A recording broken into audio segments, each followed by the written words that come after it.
अस्सलाम वालेकुम स्टूडेंट, कैसे हैं आप। आज का जो हमारा टॉपिक है वो सॉफ्टवेयर डेवलपमेंट के हैं। सॉफ्टवेयर डेवलपमेंट से पहले आपको पता होना चाहिए सॉफ्टवेयर किसको कहते हैं। देन हम सॉफ्टवेयर डेवलपमेंट की तरफ मूव ऑन करेंगे कि सॉफ्टवेयर डेवलपमेंट किसको कहते हैं। बेसिकली सॉफ्टवेयर क्या होता है, सॉफ्टवेयर एक ऐसी सेट ऑफ इंस्ट्रक्शंस होती हैं जो हम कंप्यूटर्स को देते हैं कोई ना कोई ख़ास काम को परफॉर्म करने के लिए, हमारी प्रॉब्लम्स को सॉल्व करने के लिए। उस चीज़ को हम सॉफ्टवेयर्स कहते हैं। सॉफ्टवेयर्स का जो सेकंड नेम है वो प्रोग्राम है। हम सॉफ्टवेयर्स को प्रोग्राम्स भी कह सकते हैं। अब फॉर एग्जांपल नीचे कुछ एग्जांपल दी गई हैं। सबसे पहले जो कॉमन एग्जांपल है वो एमएस वर्ड, कि अगर आपने कोई डॉक्यूमेंट्स क्रिएट करना है, कोई एप्लीकेशंस क्रिएट करनी है या लेटर्स लिखने हैं आपने, तो हम उसके लिए एक सॉफ्टवेयर इस्तेमाल करेंगे, वो है एमएस वर्ड। इसके अंदर हम एमएस वर्ड, ये तो हमें पता है कि इसके अंदर हमने डॉक्यूमेंट्स क्रिएट करने हैं, लेकिन एमएस वर्ड के बैकएंड के ऊपर हमें इंस्ट्रक्शंस दी जाती हैं। इसके अंदर इंस्ट्रक्शंस होती है कि आपने डॉक्यूमेंट्स को क्रिएट किस तरह से करना है। गूगल ऐप की बात करें तो इसके अंदर भी सेम यही है कि हम इंटरनेट को एक्सेस करते हैं, कोई ना कोई चीज़ को सर्च करते हैं, तो गूगल क्रोम की बैकएंड के ऊपर भी एक सेट ऑफ इंस्ट्रक्शन दी जाती है कि आपने किस तरह से इंटरनेट को एक्सेस करना है, किस तरह से चीज़ों को आपने सर्च करना है। कैलकुलेटर ऐप्स की बात करें तो कैलकुलेटर ऐप के अंदर भी इस तरह से वैल्यूज़ को कैलकुलेशन करने के लिए एक सेट ऑफ इंस्ट्रक्शन दी जाते हैं। मतलब कि हर एक सॉफ्टवेयर की बैकएंड के ऊपर एक सेट ऑफ इंस्ट्रक्शन दी जाती है कि किस तरह से आपने काम को परफॉर्म करना है। उस चीज़ को हम सॉफ्टवेयर्स कहते हैं। ठीक है। अगर हम सॉफ्टवेयर डेवलपमेंट की बात करें तो ये एक ऐसा प्रोसेस होता है जिसके थ्रू हम कोई भी सॉफ्टवेयर प्रोग्राम्स को डिज़ाइन कर देते हैं जो कोई ना कोई ख़ास काम को परफॉर्म करे। ठीक है ना, उस चीज़ को हम सॉफ्टवेयर डेवलपमेंट कहते हैं। बेसिकली सॉफ्टवेयर डेवलपमेंट के कुछ स्टेप्स होते हैं जिसको फॉलो करके हमने सॉफ्टवेयर डेवलपमेंट को बनाना होता है। सबसे पहले हम राइटिंग कोड, कि आपने जो टास्क परफॉर्म करना है उसके रेलिवेंट आपने कोड लिखना है। जब आप उसका कोड लिख लेंगे उसके बाद आपने उसे चेक करना है कि आपने जो सॉफ्टवेयर आपने बनाए हैं क्या ये उसको सॉल्व कर रहा है कि नहीं कर रहा, मतलब उसे टेस्ट करना है, चेक करना है। अगर तो उसके अंदर कोई ना कोई प्रॉब्लम्स आ जाती हैं, कोई एरर्स आ जाते हैं, तो उसको रिमूव करना है, जिसे हम डीबग कह देते हैं। मतलब कंप्यूटर्स के अंदर किसी भी एरर्स को रिमूव करने को हम डीबग कहते हैं और एरर्स को हम बग कहते हैं। तो ये है 3 स्टेप सॉफ्टवेयर डेवलपमेंट के writing code, testing and debugging. अब ये जो तीनों स्टेप्स हैं कि किस तरह से सॉफ्टवेयर डेवलपमेंट के अंदर हम कोड लिखेंगे, किस तरह से हम उसे टेस्ट करेंगे और किस तरह से उसको हम डिबग करेंगे, तो ये हमें सॉफ्टवेयर डेवलपमेंट लाइफ साइकिल बताएगा। ठीक है।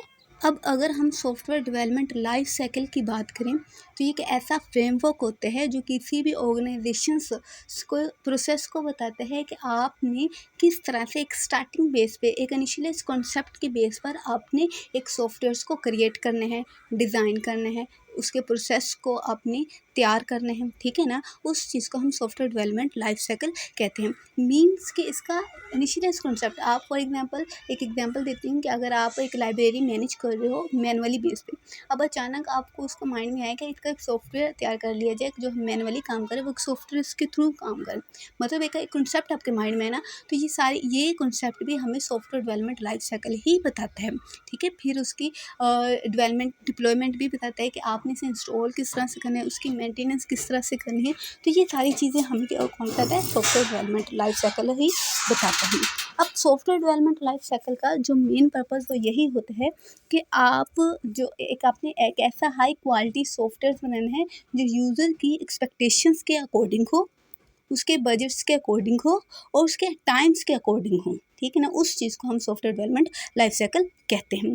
तो ये चीज़ है कि software development life cycle basically हमें एक ऐसा तरीक़ेकार, एक ऐसा प्रोसेस बताता है कि आपने किस तरह से एक एप्लीकेशन सॉफ्टवेयर्स को तैयार करने हैं, उसको इंस्टॉल करने हैं, उसको मेंटेन करने हैं। ये सारी जो प्रोसेस हैं, ये जो सारा तरीक़ेकार है, ये बेसिकली हमें सॉफ्टवेयर डेवलपमेंट लाइफ साइकिल ही बताता है। अब अगर हम बात करें फ्रेमवर्क किसे कहते हैं, ये बेसिकली एक रेडीमेड टूल्स होते हैं, कोड्स होते हैं जो डेवलपर्स की मदद करते हैं किसी भी सॉफ्टवेयर्स को बनाने में। अब फॉर एग्जांपल एक एग्जांपल देती हूँ कि अगर आपने घर बनाना है तो आप घर बनाने के लिए आप एक विंडोज़ लेंगे, डोर्स लेंगे, ईंटें लेंगे। ठीक है ना, तो ये रेडीमेड आप चीज़ें मार्केट से लेंगे, आप खुद तो नहीं ना बनाएंगे। इसी तरीके से सॉफ्टवेयर्स बनाने के लिए भी फ्रेमवर्क दिए जाते हैं डेवलपर्स को कि आप के मतलब कोर्स दिए जाते हैं, टूल्स दिए जाते हैं कि आपने किस तरह से एक सॉफ्टवेयर्स को बनाना है, तैयार करना है। मतलब एक डेवलपर्स की आसानी के लिए, उसकी हेल्प आउट के लिए हम एक फ्रेमवर्क तैयार करते हैं। अब अगर बात की जाए फेसिस ऑफ एसटीएलसी की, तो सबसे पहले आपको पता होना चाहिए कि एसटीएलसी बेसिकली सॉफ्टवेयर डेवलपर यूज़ करते हैं टेस्टिंग के लिए, डेवलपमेंट के लिए और डिज़ाइनिंग के लिए, ठीक है ना? ये उनको हेल्प आउट करते हैं, एसटीएलसी उनकी हेल्प आउट करते हैं। इसके कुछ स्टेप्स हैं। वो सबसे पहला जो स्टेप है रिक्वायरमेंट गैदरिंग, कि आपने जो सॉफ्टवेयर तैयार करने हैं उनके रेलेवेंट आप डाटा को इकट्ठा करें, ठीक है? ये मुख्तलिफ तरह से आप डाटा को इकट्ठा करते, कुछ लोग ऑब्जर्व करके डाटा इकट्ठा करते हैं, कुछ लोग इंटरव्यूज़ करके डाटा इकट्ठा करते हैं, कुछ लोग क्वेश्चनरीज बेस पे डाटा को कलेक्ट कर लेते हैं। सेकंड स्टेप है वो आपका एनालिसिस, कि आप स्टडी आउट करें जो आपने डाटा इकट्ठा किया है, ठीक है?